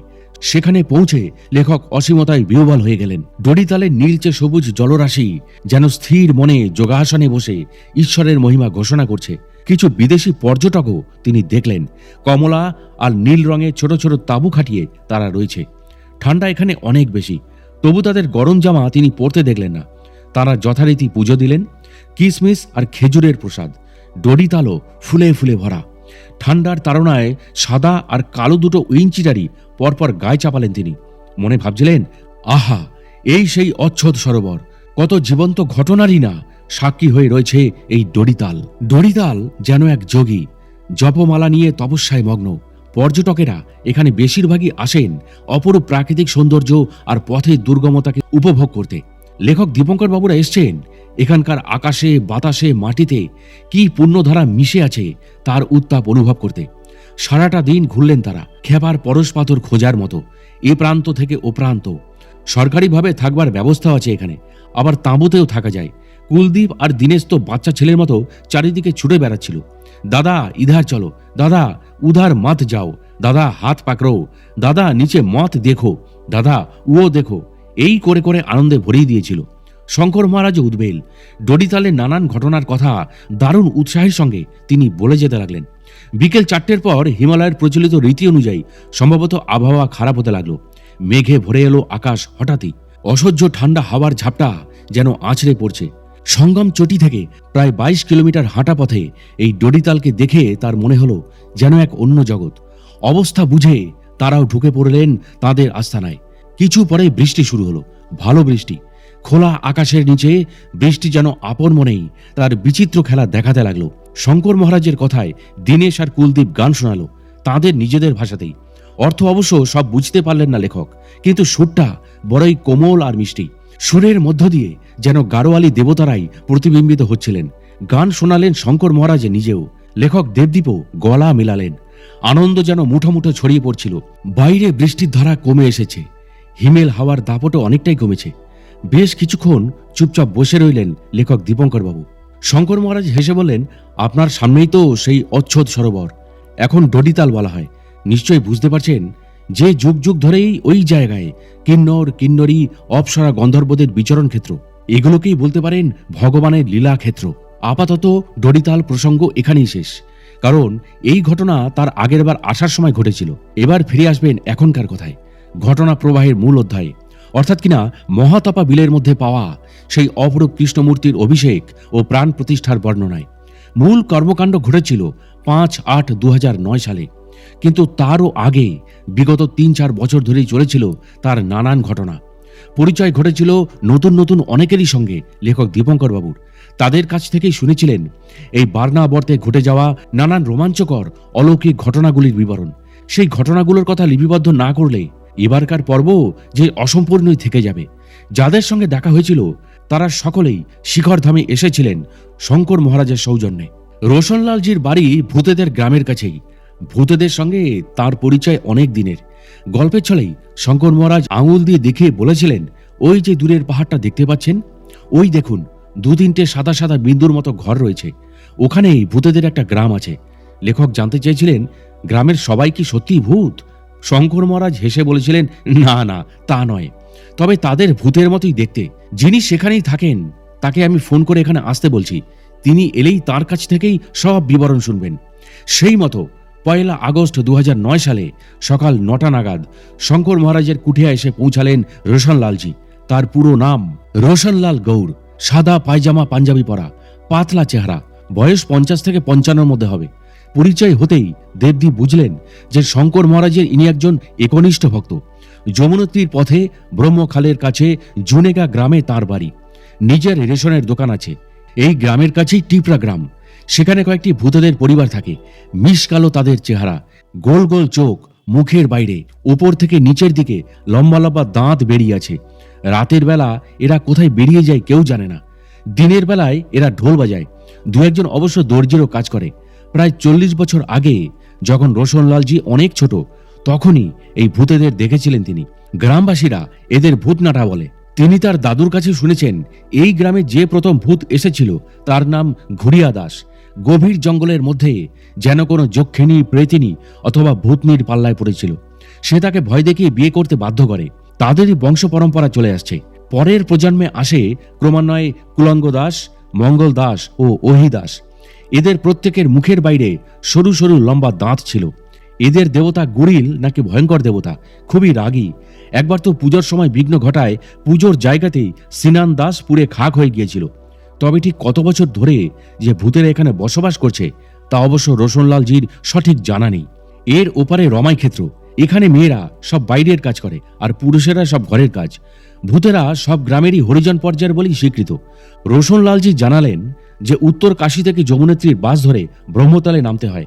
ভাড়া বেশি নয়, মাথাপিছু 15 টাকা মাত্র। তিনি লেখকদের আশ্বাস দিলেন যে পরের বার যখন আসবেন তখন তাদের সঙ্গে করে উনি ভূতেদের গ্রামে নিয়ে যাবেন। ব্রহ্মখাল থেকে হাঁটা পথে ঘন্টা দেড়েকের রাস্তা। পাহাড়ের ওপর ঘন জঙ্গলের ভেতরে গ্রাম। দুপুরে ওখানে ভূতেদের সঙ্গে তারা গল্প স্বল্প করবেন, ছবিও তুলতে পারেন তাদের ইচ্ছা মতো। দুপুরে খাওয়া দাওয়ার পর রোশনলালজি বাড়ি ফিরে গেলেন। দুপুর তখন 2টো। যথেষ্ট রোদের তাপ। সত্য এবং লেখক দীপঙ্কর বাবু এক পেট রাজমার ডাল আর ঘি ভাত খেয়ে শিব মন্দিরের সামনে ছায়া বসে আছেন। বেদিটার প্রায় কাছাকাছি। সামনে তুষার ধবল পর্বত শৃঙ্গগুলির উপর থেকে ধীরে ধীরে মেঘের আবরণ সরে যাচ্ছে। পরপর দেখা যাচ্ছে বান্দারপুচ্ছ, ভাগীরথী, শিবলিঙ্গ, কেদার আর নীলকণ্ঠ। এই সময় নজরে পড়ল দূরে নিচ থেকে কেউ একজন উপরে উঠে আসছে। লেখক ভাবলেন এই অসময়ে এই নির্জন চূড়ায় কে আসতে পারে। সাজ পোশাকের ধরন দেখে সত্য বলে উঠল, সাক্ষাৎ শিব ঠাকুরের মতো মনে হচ্ছে। লেখক দীপঙ্কর বাবুর নিজের মনে হলো যেন কোনো এক কাশ্মীরি মেয়ে। আরো একটু কাছে আসতেই সত্য বলল, বোধহয় বালকৃষ্ণ। দূর থেকে তখনও সঠিক বোঝা যাচ্ছিল না সত্যিটা আসলে কি, আগন্তুক ছেলে না মেয়ে। এবার আরো কাছে আসতে তিনি দেখলেন এক ভদ্র মহিলা, বয়স 60-এর নিচে। পরনে একটি বহু ব্যবহৃত মেটে লাল রঙের ঘাগরা পরা, তার উপরে পাক দিয়ে কাপড় জড়ানো, মাথায় কপাল ঢাকা দেওয়া লাল রঙের ফেটি, হাতে একটা লাঠির মতো। তারা দুজনে চুপচাপ অপেক্ষা করতে লাগলেন। যখন কাছে এসে গেলেন তখন তারা দাঁড়িয়ে দুহাত জড়ো করে বললেন, হরি ওম মাতাজি। তখন তিনিও বললেন, হরি ওম, খুশ রহো বেটা। এরপর তিনি তাদের কাছে জানতে চাইলেন তারা দুটি বলদকে এদিকে দেখেছেন কিনা। ভাবলেন ভর দুপুরে ঠাটা রোদ্দুরে দুটি বলদ, তারা তো সারাদিনে এখানে বসে আছেন, এদিকে এলে অবশ্যই চোখে পড়তো। মাতাজিকে সবিনয় জানালেন তারা অন্য কোনো বলদ দেখেননি। এরপর মাতাজি জানতে চাইলেন একটু খাবার জল পাওয়া যাবে কিনা। তাদের খাবার জল নিচের ঝর্ণা থেকে আনতে হয়, সেই জল ফুটিয়ে ঠান্ডা করে খাওয়া হয়। সেদিনও জল ফুটিয়ে রাখা হয়েছিল, কিন্তু পুরোপুরি ঠান্ডা হয়নি। সত্য তাড়াতাড়ি কুঠিয়ায় গিয়ে ওই হালকা গরম জলই নিয়ে এলো ঘটিতে করে, সঙ্গে একটা গ্লাস। সত্য এসে বলল, মাতাজি জল কিন্তু এখনো কিছুটা গরম আছে। মাতাজি হেসে বললেন, ঠিক হয় বেটা, তুমনে পানি লায়া मैंने পি লিয়া। এই বলে জল না পান করেই তিনি ফিরতি পথ ধরলেন। যাবার আগে বলে গেলেন, হো সকে তো কবি চোরবন আনা। চোরবন দেবদীপ শঙ্কর মহারাজের সঙ্গে আগে অনেকবারই গেছেন। এখান থেকে প্রায় 3 কিলোমিটারের রাস্তা। পাহাড়ের ওপরেই যাওয়া যায় গিরিশিখা ধরে। খুব বেশি উঁচু নিচেও নেই এই পথে, তবে গভীর জঙ্গলের মাঝ দিয়ে পথ। জন্তু জানোয়ারও দেখা যায় সেই পথে। বিকেলে চা পর্বের পর মহারাজের অনুমতি নিয়ে সত্য এবং লেখক রওনা হলেন চোরবনের পথে। যেতে যেতে দু একবার রাস্তা চিনতে ভুল হওয়ায় অন্য পথে চলে গেছিলেন। পথ খুঁজে আবার সঠিক পথে ফিরে আসেন। এই চোরবন একটা ছোট্টখাট্ট বুগিয়াল। গত বছর এখানে এসে শঙ্কর মহারাজের সঙ্গে ঘাসের ওপর শুয়ে অনেক গল্প করেছিলেন। নির্জর অরণ্যে বুগিয়ালের ঘাসের উপরে শুয়ে শঙ্কর মহারাজ বলেছিলেন তার পূর্ব জীবনের কথা। তখন তিনি বাঁকুড়ায় গান্ধী বিচার পরিষদে শ্রদ্ধেয় শিশির সান্যালের সঙ্গে কাজ করতেন, সহকর্মীদের ভালোবাসায় সমৃদ্ধ হয়ে। তখন তার কাজ ছিল মানবপ্রেমের ওপর। পরবর্তী সময় ওই মানবপ্রেমী ঈশ্বর প্রেমে পরিণত হয়। আজও তার কখনো কখনো মনে হয় সেই পুরনো কর্মজীবন যেন তাকে ডাকছে, ফিরে আয়, ফিরে আয়, ফিরে আয়। সত্য এবং লেখক চোরবনে পৌঁছানোর পর দেখলেন সেখানে কেউ নেই। জঙ্গলের মধ্যে আশেপাশে কয়েকটা কাঠ, পাতা আর ঝাঁটি দিয়ে তৈরি আধ ভাঙা ঝুপড়ি, ওপরে নীল রঙের প্লাস্টিক শিট দিয়ে ঢাকা। এই নিবিড় অরণ্যে যারা এসে বাস করেন তাদের মানসিকতা অনুভব করার চেষ্টা করছিলেন। তিনি এবং সত্য দুজনেই চুপচাপ বসে রইলেন সবুজ কার্পেটের মতো ঘাসের উপরে। বসে বসে গল্প করছেন। এমন সময় দেখলেন কেউ একজন জঙ্গল থেকে নামছেন। পরনে ঢোলা জীর্ণ ফুল প্যান্ট, সেই রকম জামা, ওপর একটা জহর কোট চাপানো, মুখে বিড়ি। তাদের দেখে এগিয়ে এলেন। বয়স 50-এর বেশি, বেশ লম্বা চেহারা। তিনি জানতে চাইলেন তারা কোথা থেকে আসছেন। তারা জানালেন শঙ্কর মহারাজের কাছ থেকে। তিনি সমাদর করে তাদের নিয়ে গিয়ে বসালেন একটা বড় চাটানের উপর। নিজেও বসলেন পাশে, বিড়ি দিলেন একটি করে। ইতিমধ্যে জঙ্গল থেকে তার আরো 2জন সাথী এসে গেছেন। পরিচয়ের পর তারাও পাশে বসে গেলেন। এরপর দেখলেন দুপুরবেলা শিখরধামে যে মাতাজি তার বলদ খুঁজতে এসেছিলেন তিনিও আসছেন। নাম না জানা থাকায় একে চোরবন মাতাজি বলে উল্লেখ করেছেন লেখক। এসেই তাদের দেখে হাসি মুখে বললেন, আ গয়ে বেটা, তুম তো হামারা মেহমান হো, বৈঠো মজে সে, मैं अभी आई। এই বলে তিনি একটা ভাঙা ঝুপড়ির মধ্যে ঢুকে গেলেন। একটু পরে বেরিয়ে এলেন, হাতে বড় ঘটি ভর্তি গরম দুধ, কয়েকটা গ্লাস, তারপর থালায় গরম গরম পাঁপড় পোড়া নিলেন তারা। মাতাজিও বসলেন। 6 জনে বসে শুরু হলো গল্প। তাদের বাড়ি কোথায়, বাড়িতে কে কে আছে, এখানে কেমন লাগছে, কবে বাড়ি ফিরবেন ইত্যাদি। মাতাজিও জানালেন ওরা প্রতি বছর আষাঢ় শ্রাবণ মাসে এখানে 2 মাসের জন্য আসেন গরু চড়াতে। এরপর খাওয়ার পর্ব শেষ হলে মাতাজি আরেকটা ঝুপড়িতে ঢুকলেন।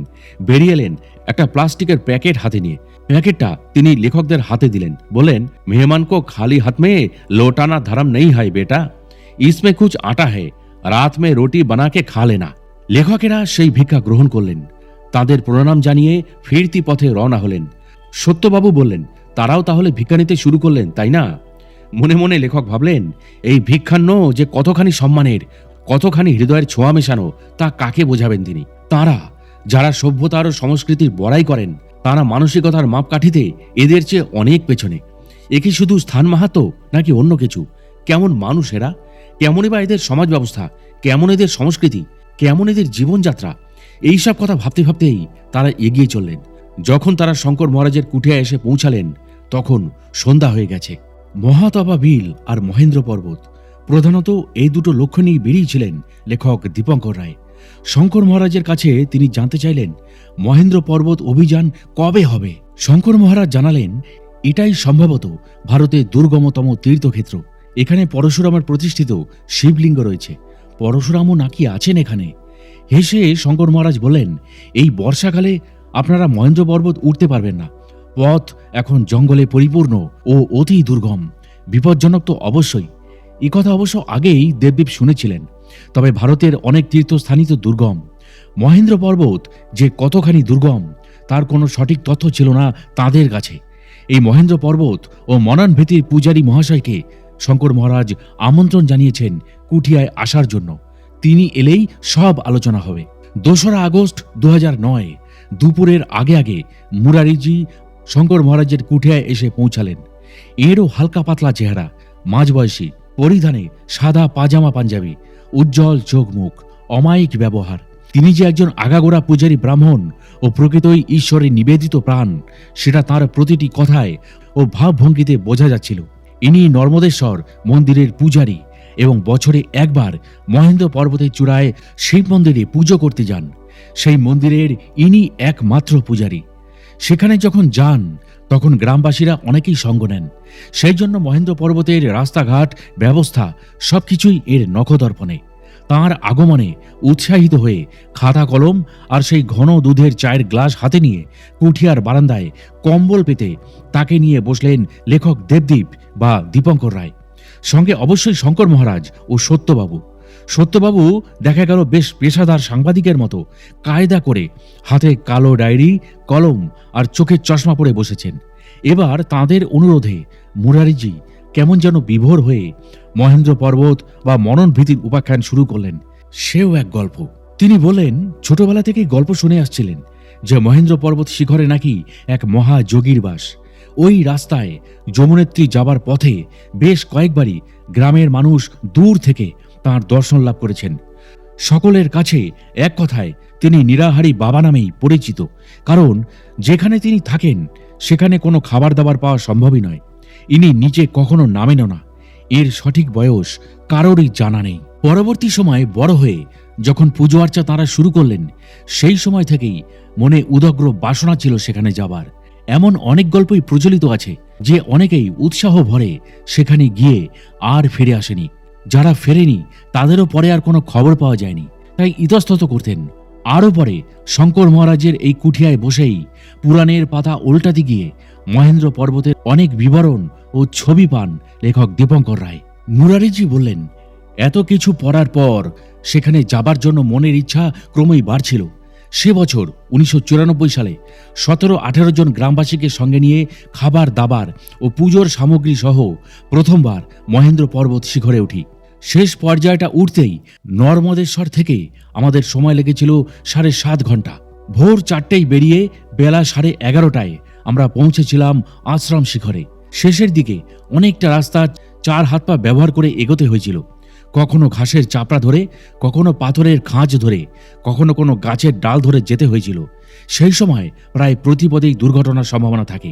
ওখানে পৌঁছানোর পর দেখলাম সমতল ক্ষেত্র। বেশ কিছু বড় জায়গা না হলেও খুব ছোটও নয়। হরেক রকম রঙিন ফুলের মেলা চারিদিকেই, প্রায় জঙ্গলের মতোই হয়ে আছে। অদূরেই মন্দির, 3টে ধাপে উঠতে হয়, পাথর আর কাঠের তৈরি। সোমেশ্বর মহাদেবের মন্দির বলেই পরিচিত। একটু পাশেই বিশাল গুহা। আমরা গুহার কাছাকাছি যেতেই দেখলাম গুহার মুখে পেল্লায় একটা ডোরাকাটা বাঘ বসে রয়েছে। এগিয়ে যাওয়ার সাহস হলো না আমাদের। দূর থেকেই সাষ্টাঙ্গে প্রণাম জানালাম। বাঘ ধীরে ধীরে উঠে চলে গেল। গুহার মধ্যে ঢুকে আমরা দেখি ঘোর অন্ধকার। একটু বাঁক ঘুরতেই দেখলাম উজ্জ্বল আলো চারিদিকে ছড়িয়ে শিবলিঙ্গ জ্বলজ্বল করছে। বেশ বড় শিবলিঙ্গ। ধূপ দিয়ে আমরা সকলে প্রণাম করলাম। তারপর সঙ্গে আনা আলো জ্বালাতেই দেখি সেখানে শিবলিঙ্গ নেই। টর্চ জ্বালিয়েও দেখলাম নেই সেখানে শিবলিঙ্গ। হতবাক হয়ে আমরা সঙ্গে আনা সব আলো নিভিয়ে দিলাম। সঙ্গে সঙ্গে দেখি শিবলিঙ্গ যেখানে ছিল সেখানেই জ্বলজ্বল করছে। বুঝতে দেরি হলো না, এ সবই ভগবানের লীলা। আভূমি প্রণাম করে বাইরে এলাম। বাইরে এসে উপরের দিকে তাকিয়ে দেখি এক শ্বেত শুভ্র পোশাকের যোগী সাধক উঁচুতে দাঁড়িয়ে আছেন। সাদা জটা, সাদা দাড়ি, সাদা পোশাক, দীর্ঘ চেহারা। দূর থেকেই তাকে আমরা প্রণাম জানালাম। সেই যোগী পুরুষ হাত নেড়ে ইশারায় আমাদের চলে যেতে বললেন। আমরা দেরি না করে সদল বলে গ্রামে ফিরে এলাম। ফিরে এসে সব গ্রামবাসীদের নিয়ে একটা সভা হলো। স্থির হলো আমরা গ্রাম থেকে সংগ্রহ করে চাল, ডাল, আটা, চিনি ইত্যাদি খাদ্য সামগ্রী সবাই মিলে ওপরে নিয়ে গিয়ে ওই মহাযোগীর জন্য রেখে আসব আর পুজো দিয়ে আসব। কিছুদিন প্রস্তুতির পর আমরা বেশ বড় একটা দল নিয়ে উঠলাম সেই মহেন্দ্র পর্বত শিখরে। সেখানে মন্দিরের কাছাকাছি কাউকে দেখতেই পেলাম না। তাহলে কি করা যায়, এই নিয়ে আমরা সবাই বসে আলোচনা করছি। এমন সময় ওপর থেকে ভেসে এলো এক গম্ভীর গলার আওয়াজ। সেই মহাযোগী দাঁড়িয়ে রয়েছেন। তিনি বলেন, আমরা যেন সব খাবার দাবার সঙ্গে করে নিয়ে ফিরে যাই। এখানে ওসব কিছুরই প্রয়োজন নেই, তবে আমাদের ভক্তিতে তিনি সন্তুষ্ট। তাই প্রতি বছর একবার বৈশাখী পূর্ণিমার দিন এখানে এসে পুজো দিয়ে যাবার জন্য তিনি আমাদের অনুমতি দিচ্ছেন। গুহার মধ্যে প্রসাদ রাখা আছে, আমরা যেন সবাই প্রসাদ নিয়ে যাই। গুহার ভেতর গিয়ে দেখলাম একটি বড় থালায় গোটা 30 লেবু আর কলা সাজানো রয়েছে। আমরা মোট 28 জন ছিলাম। আমার চোখ দিয়ে আনন্দের জল গড়িয়ে পড়ল। আমি শিব বন্দনা শুরু করলাম। তারপর ধীরে ধীরে আমরা আবার নিচে নেমে এলাম। সেই থেকে আজ পর্যন্ত প্রতি বছর নির্দিষ্ট দিনে মহেন্দ্র পর্বতে উঠে পুজো করে আসি। গ্রামের মানুষেরাও সঙ্গে যায়। সেই যোগী পুরুষকে প্রতিবারই দেখেছি পাথরের সাদা মূর্তির মতো ওপরে দাঁড়িয়ে থাকতে। তিনি আমাদের সঙ্গে কথা বলার কোনো আগ্রহী প্রকাশ করেননি। আমরাও তার কাছে এগিয়ে যেতে সাহস পাইনি। কে তিনি, কোন রূপে তিনি এখানে এসে অবস্থান করছেন কিছুই তো জানি না, কিন্তু সদাই যেন একটা গা ছমছমে বাতাবরণ ঘিরে রাখছে। তবুও প্রতি বছর ছুঁয়ে যাই কি জানি কি এক অজানা আকর্ষণে। মুরারিজি জানালেন, সাংগ্রেলি গ্রাম থেকে প্রায় 5 কিমি হাঁটা পথে শাল্ট গ্রাম। এখান থেকে হালি ইন্টার কলেজ পর্যন্ত প্রায় 5 কিমি রাস্তা ভাড়া গাড়ি পাওয়া যায়। গাড়ি থেকে নেমে প্রায় 10 কিলোমিটার হাঁটা পথে উপরিকোট। এখান থেকে আরও 4 কিলোমিটার হাঁটলে নর্মদেশ্বর মন্দির। মহেন্দ্র পর্বতে যেতে হলে এখানে রাত কাটাতে পারলেই ভালো। এখান থেকে অসম্ভব দুর্গম আর চড়াইয়ের পথে 18 কিমি রাস্তা। এই বর্ষাকালে এত ঘোর জঙ্গল আর এত জোঁক যে পথ চলা বলতে গেলে অসম্ভব। মে মাস উপযুক্ত সময়। সেই সময় যদি লেখকরা আসেন তাহলে তিনি নিজেই তাদের সঙ্গে করে নিয়ে যাবেন, এটাই মুরারিজি লেখকদের বললেন। তবে তাদের পক্ষে সেদিন গিয়ে সেদিনই ফেরা সম্ভব নয়। মন্দিরেই কোনো মতে রাত কাটাতে হবে। বিকেলের দিকে সমবেত চা পানের পর মুরারিজি শঙ্কর মহারাজের কাছ থেকে বিদায় নিলেন। সত্যবাবু আর লেখক দেবদীপ দুজনে বসে বসে কল্পনার চোখেই তারা মহেন্দ্র পর্বতের চূড়ায় উঠতে লাগলেন। পরদিন ৩রা আগস্ট ২০০৯ বেলা ১১টা নাগাদ ৫-৬টি গরু চড়াতে চড়াতে এলেন এক গ্রামবাসী। বয়স তাঁর ৮০-র কাছাকাছি, হয়তো কিছু বেশি হতে পারে। বেশ লম্বা চওড়া চেহারা, সামনে একটু ঝুঁকে গেছে, কালো রঙের জীর্ণ একটি ফুল প্যান্ট পরা, বাঁ পায়ের হাঁটুর কাছে বড় তালি মারা, হাতি রঙের একটা জীর্ণ পাঞ্জাবি, তার ওপরে এই রঙেরই একটি মলিন জহরকোট চাপানো, মাথায় মোরারজি দেশাইয়ের মতন করে পরা একটি সাদা টুপি, চোখে চারিদিক ঢাকা একটা রোদ চশমা, চশমার ভাঁটি দুটো পার দিয়ে মাথার পেছনে বাঁধা। বাঁদিকের কাঁচটায় এখনো দোকানের দামের লেবেলটা আঁটা রয়েছে। গরুগুলোকে নিচে ছেড়ে দিয়ে শঙ্কর মহারাজের দর্শনের জন্য তিনি উপরে উঠে এলেন। শঙ্কর মহারাজ তাকে সম্বোধন করলেন ভক্তজি বলে। লেখক বুঝতে পারলেন না, হয়তো ঈশ্বরভক্ত মানুষ বলেই। কিছু পরেই দেবদীপ জানতে পারলেন তার আসল নাম ধ্যান সিং নেগি, বাড়ি জ্ঞানঝা গ্রামে। শঙ্কর মহারাজ হাসতে হাসতে বললেন, দাদা আপনারই লোক, নোট খাতা নিয়ে বসে পড়ুন। নেগি সাহেব বেশ কয়েকবারই মহেন্দ্র পর্বতের চূড়ায় উঠেছেন, আপনার খুবই ভালো লাগবে এর অভিজ্ঞতার কথা শুনতে। লেখক দেবদীপ প্রায় সঙ্গে সঙ্গে তৈরি হয়ে নিলেন। তিনি পেশাদার লেখকও নন, পেশাদার ফটোগ্রাফারও নন, তাই শুধু খাতা কলম নিয়ে বসলেন।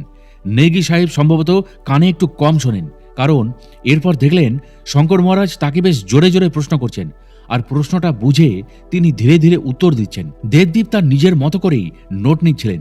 এক পাশে সত্যবাবু নীরব শ্রোতা ও চা দেওয়ার মহান ভূমিকায়। নেগি সাহেব বললেন, তিনি ৭-৮ বার উঠেছেন সেই মহেন্দ্র পর্বতে। ওরা অবশ্য বলেন মন্দ্রা পর্বত অসম্ভব দুর্গম আর কঠিন পথ। প্রথম উঠেছিলেন অন্তত ৫০ বছর আগে। প্রায় ৭-৮ ঘন্টা একটানা চড়াই, পথে বিশ্রামেরও জায়গা নেই, দাঁড়িয়ে দাঁড়িয়ে বিশ্রাম নিতে হয়। ওপরে অবশ্য থাকবার মতো ঘাস, ফুল আর পাথরের কুঠিয়া আছে। আছে অনেক রং বেরঙের ফুল। ফুলের সুগন্ধ মানুষকে মোহিত করে দেয়। এমন অনেক ফুল আছে যার গন্ধ বেশিক্ষণ নাকে গেলে মানুষ অচেতন হয়ে যায়। সাথে দেখবার কেউ না থাকলে মানুষ মরেও যেতে পারে। কোথাও কোথাও এমন ঘাস আছে তার উপর কিছুক্ষণ শুয়ে থাকলে মানুষ জ্ঞান হারিয়ে ফেলে। এর নাম বিচ্ছু ঘাস। একবার তো তিনি তার ছেলে, ছেলের বউ আর সকলকে নিয়ে যমুনেত্রী থেকে ফিরছিলেন। চূড়ায় ওঠার পর ফুলের অপরূপ বাহার দেখে ছেলের বউ ফুল তুলতে ছুটে যায়। কিছু সময় পরেই মেয়েটি জ্ঞান হারিয়ে মাটিতে পড়ে যায়। দেখতে পেয়েই সবাই ছুটে সেখানে গিয়ে তাকে তুলে আনে। এরপর বেশ কিছুক্ষণ ধরে চোখে মুখে ঠান্ডা জলের ঝাপটা দেওয়া হয়। পরে সঙ্গে থাকা গরম দুধ মুখে ঢেলে ঢেলে অবশেষে তার চেতনা ফিরে আসে। সারা রাস্তায় অসম্ভব ঝোঁক। বর্ষার সময় তো এত ঝোঁক যে মনে হয় মানুষের সব রক্তই তারা চুষে খেয়ে ফেলবে। এপ্রিল, মে, জুন মাসে অবশ্য ঝোঁক থাকে না। ঝোঁকের হাত থেকে বাঁচবার জন্য তারা ৫০ বছর আগেও গ্রামের বৃদ্ধ মানুষদের উপদেশ অনুযায়ী নিজেদের পায়ে মূত্র ত্যাগ করে নিতেন। তার ফলে একটাও ঝোঁক ধরত না। পাহাড়ের ঠিক ওপরেই গুর্জরদের গ্রাম। তারা সমাজ সংসার থেকে প্রায় বিচ্ছিন্ন। সম্পূর্ণ এক আলাদা জগৎ তাদের। বিয়ে পর্যন্ত তাদের গ্রামের বাইরে কোথাও হয় না। সে ছেলেই হোক আর মেয়েই হোক, কালক্রমে বিবাহ সূত্রে এই গোটা গ্রামটাই একটা বিশাল পরিবার হয়ে গেছে। মহেন্দ্র পর্বতে যাবার পথে কয়েকবারই নেগি সাহেব বাঘ, ভাল্লুক, কস্তুরী মৃগ দেখেছেন। নেগি সাহেবের জানার মধ্যে এ পর্যন্ত অন্তত 27 জন এই পথে প্রাণ হারিয়েছেন অথবা ফিরে আসেননি মননভীতি অভিযানের পর। তিনি নিজেও 4 বার নিরাহারি বাবাকে ওপরে দেখেছেন। লম্বা চওড়া সাদা জটা, সাদা দাড়ি, সাদা পোশাক। হেঁটে যেতে দেখেছেন মন্দিরের সামনে দিয়ে। কাছে গিয়ে কথা বলবার মতো সাহস হয়নি, কি জানি যদি রেগে গিয়ে অভিশাপ দেন অথবা ছাগল কুকুর বানিয়ে দেন। নেগি সাহেব বলেন, তারা এত অপ্সরা, পরী এইসব নিয়ে গল্প করেন অথবা বিস্ময় প্রকাশ করেন, এগুলো তাদের কাছে অত্যন্ত স্বাভাবিক ঘটনা, প্রায়ই ঘটছে। আজ এখানে তো কাল সেখানে। তারা যখন নিচে নেমে আসেন তখন তো ব্যাসকুণ্ড, রুদ্রকুণ্ডের কাছে অবশ্যই আসেন। গ্রামের মানুষ সকলেই জানে এই সব ঘটনার কথা। মননভীতি, ডডিতাল, হরান্তা বুগিয়াল, দয়ারা বুগিয়াল, এগুলো তো অপ্সরাদেরই ঘোরার জায়গা। তারা ছোটবেলা থেকে গল্প শুনে আসছেন যে মহাতাপা বিল থেকে মহেন্দ্র পর্বত পর্যন্ত অন্তত 16 ক্রোশ ব্যাপী সুড়ঙ্গ পথ আছে। এই সুড়ঙ্গ পথের কোথাও রয়েছে সেই 5 মহলা সোনার মহল। উৎসাহ নিয়ে লেখক দীপঙ্কর রায় জানতে চাইলেন, সোনার মহলের ব্যাপারটা কি? নেগি সাহেব বলেন, লক্ষ্মী দেবী নিজের স্বর্ণমহল দেখিয়ে দুর্গা দেবীকে বিদ্রুপ করেছিলেন। তাই দেবী দুর্গার অনুরোধে শিবজি তাকে এই 5 মহলা সোনার মহল বানিয়ে দিয়েছিলেন। পুরাণের পাতাতেও লেখা আছে সেই কথা। সেই মহল অবশ্য আজও রয়েছে এবং সেটি বার্নাবর্তের এই সুড়ঙ্গ পথের কোথাও। তাঁর ধারণা, শঙ্কর মহারাজ উদ্যোগ নিলে আজ না হয় কাল অবশ্যই তিনি এই সোনার মহলের সন্ধান পাবেন। মিলিটারিদের সহায়তায় এই সুড়ঙ্গ পথের সন্ধান চালানো যেতেই পারে। নেগি সাহেব তাদের অনুরোধ করলেন তারা যেন শঙ্কর মহারাজকে চেষ্টা করার জন্য অনুরোধ জানান। লেখকরা জানালেন যে তারা অবশ্যই একথা শঙ্কর মহারাজকে বলবেন। নেগি সাহেব 60 বছর বয়সেও আগে প্রথম এই রাস্তায় দুজনকে উঠতে দেখেছিলেন। তারা তাদের গ্রামেই এক রাত কাটিয়েছিলেন। একজনের নাম ছিল রামজি, অন্যজনের নাম ছিল লক্ষ্মণ দাস। শিবজির কৃপায় তার কোনো অভাব অভিযোগ নেই।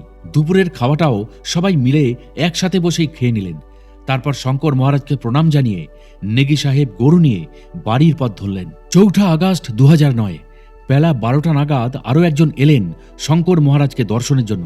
তার সঙ্গেও 3টি গরু, বেশ শক্তপোক্ত, গোলগাল চেহারা, না যুবক না প্রৌঢ়, হাসি মুখ।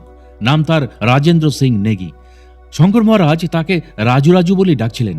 সত্যবাবু এবং লেখক দীপঙ্কর রায় ঘরে বসে বই পড়ছিলেন। শঙ্কর মহারাজ তাকে ডেকে বললেন, দাদা, আপনি গতবারেও এসে এর খোঁজ করছিলেন, সেবার দেখা হয়নি। এই সেই রাজু যার কথা আপনাকে বলেছিলাম। 30 বছর ধরে হিমালয়ের পথে পথে গাইডের কাজ করছে, কখনো মিলিটারিদের সঙ্গে, কখনো ট্যুরিস্টদের সঙ্গে। রাজু তো কাঞ্চনজঙ্ঘা অভিযানেও গিয়েছিল, মনন ভীতিতেও কয়েকবার উঠেছে। তারপর একবার বরফের কামড়ে তার ডান পায়ের 2টো আঙুল কেটে বাদ দিতে হয়। তারপর থেকে ও গাইডের কাজ ছেড়ে দিয়েছে।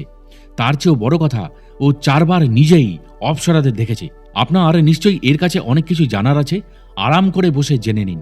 লেখক দীপঙ্কর রায় আর সত্যবাবু রাজু ভাইয়াকে সঙ্গে করে নিয়ে ঘরে গেলেন। সেখানে গুছিয়ে বসলেন। কথাবার্তা শুরু হতেই বুঝলেন রাজু ভাইয়া শঙ্কর মহারাজের অন্ধভক্ত। রাজু ভাইয়ার প্রথম কথা, দাদা, হিমালয় में ऐसा कोई जगत नहीं है जहां कुछ दैवी नहीं है।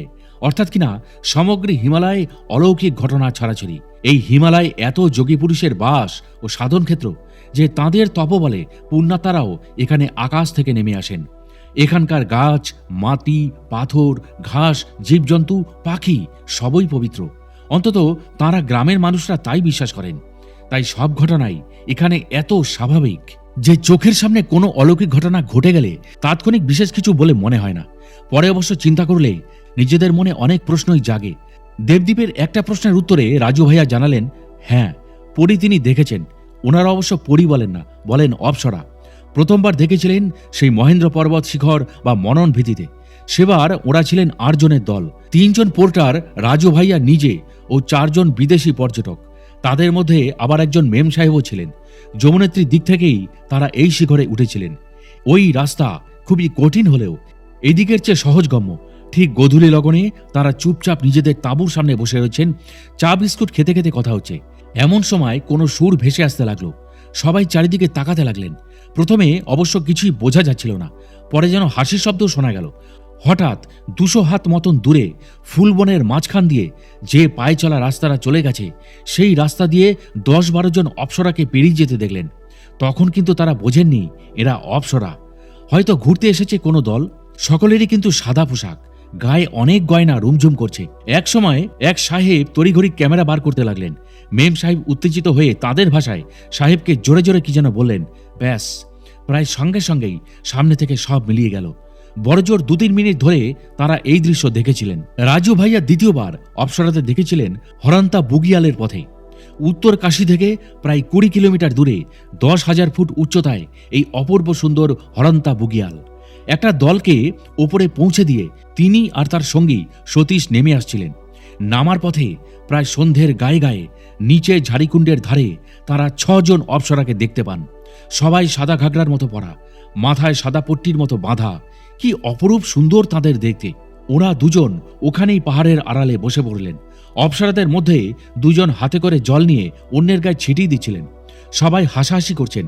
প্রায় 5-6 মিনিট ধরে রাজু ভাইয়া আর সতীশ পাহাড়ের আড়ালে বসে সেই অলৌকিক দৃশ্য দেখতে থাকেন। একটু পরে তারা হেসে হাত ধরাধরি করে ডান দিকে রাস্তা ধরে উপরে উঠে গেলেন। তারপর আর তাদের দেখা গেল না। আরও মিনিটখানেক চুপচাপ বসে থেকে তারাও উঠে পড়লেন ও ধীরে ধীরে নিচের দিকে নামতে থাকলেন।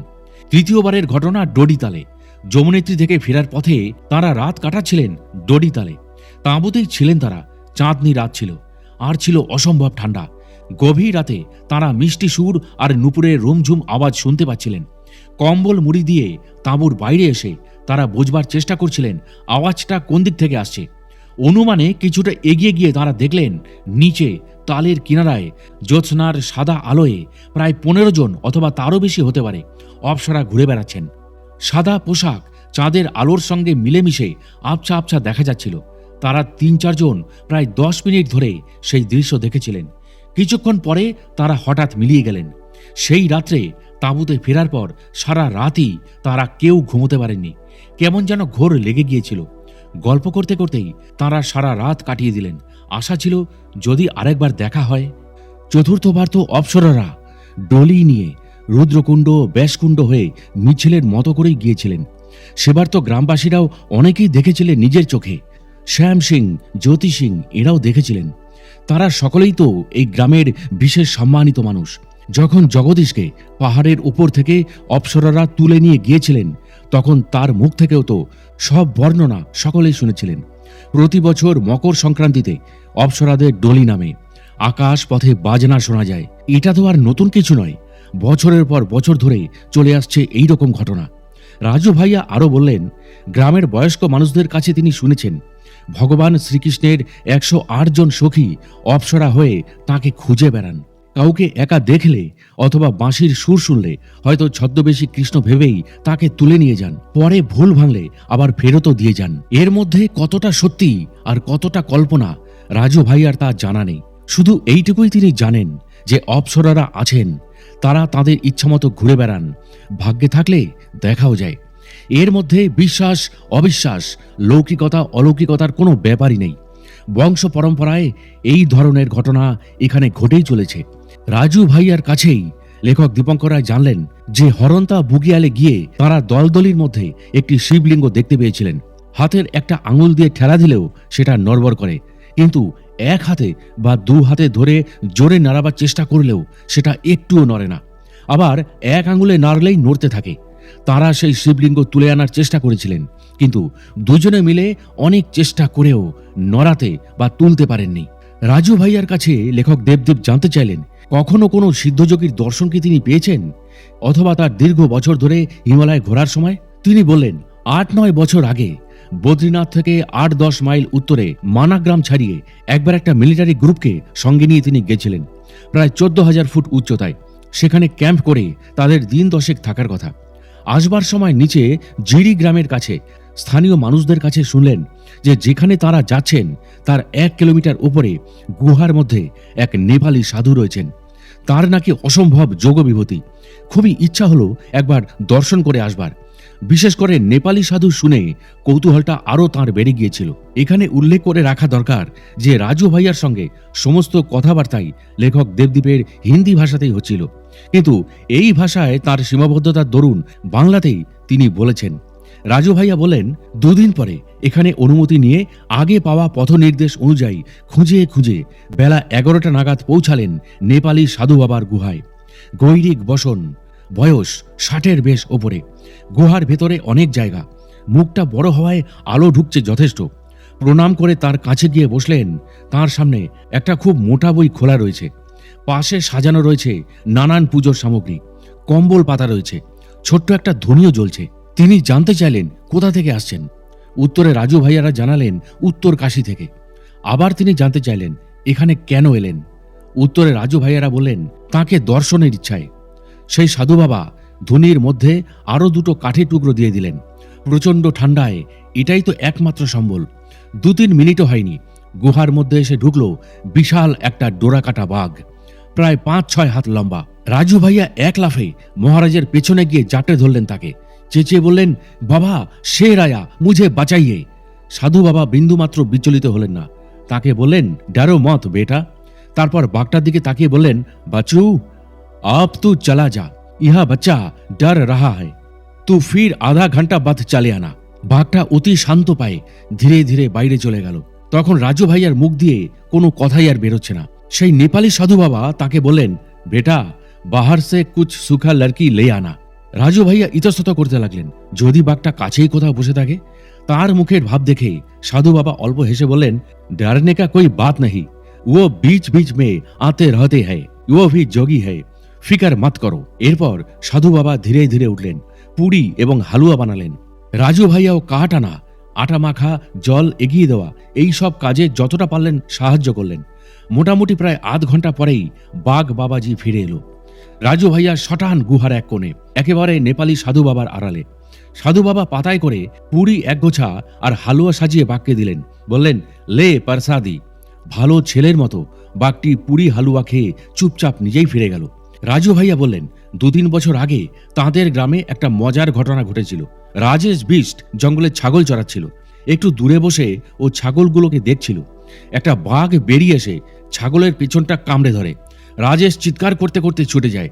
সে গিয়ে ছাগলের মাথাটা ধরে টানতে থাকে। ওদিকে বাঘ টানছে, এদিকে রাজেশ টানছে। ততক্ষণে কাছে থাকা আরো কয়েকজন হৈ হৈ করে সেখানে ছুটে আসে। ব্যাপার স্যাপার দেখে বাঘটা ছাগলটাকে ছেড়ে দিয়ে চলে যায়। দেবদীপ রাজু ভাইয়াকে জানালেন তাদের মহেন্দ্র পর্বতে যাওয়ার নিদারুণ ইচ্ছের কথা। রাজু ভাইয়া হেসে তাদের এপ্রিলের শেষে সেখানে যেতে বললেন এবং জানালেন সেই সময় উনি নিজেই তাদের সঙ্গে নিয়ে যাবেন। শেষে রাজু ভাইয়া বলেন, ওখানে তো ভগবান লালিপপ নিয়ে বসে আছেন। যে তার পেছনে যেতে চায় কাছে এলেই তার হাতে একটা লালিপপ ধরিয়ে দেয়। সে বসে বসে লালিপপ খেতে থাকে। ভগবান অন্য পথ দিয়ে এগিয়ে যান। লালিপপের আস্বাদনের লোভে তারা ভগবানের সঙ্গে থাকার মানসিকতার অধিকারী হতে পারেন না। ক্ষুদ্র ক্ষুদ্র সাময়িক মোহের বশবর্তী হয়ে আমরা নিজেদের অজান্তেই ঈশ্বরের কাছ থেকে অনেক দূরে সরে যাই। তাই আর তাকে পাওয়া হয়ে ওঠে না। এরপর চা পর্ব শেষ করে রাজু ভাইয়া তার গরুগুলোকে সঙ্গে নিয়ে নিচে নেমে গেলেন। প্রিয় দর্শক ও শ্রোতা, আজকের এই কাহিনীটি আপনাদের কাছে কেমন লাগলো তা অবশ্যই আমাকে কমেন্ট ও লাইক দিয়ে জানাবেন। এবং এই ধরনের কাহিনী নিয়মিত যদি পেতে চান তবে অবশ্যই আমাদের সাধক অলৌকিক রহস্য ইউটিউব চ্যানেলটি একটুও মনে দ্বিধা না রেখে বা সময় নষ্ট না করে এখনই সাবস্ক্রাইব করে ফেলুন এবং পাশের বেল আইকনটিও অল করে দিতে ভুলবেন না। তাহলে আজকের মতো বিদায় নিচ্ছি। খুব শীঘ্রই ফিরে আসছি কোনো মহাত্মা যোগী পুরুষের অলৌকিক জীবন কথাকে নিয়ে।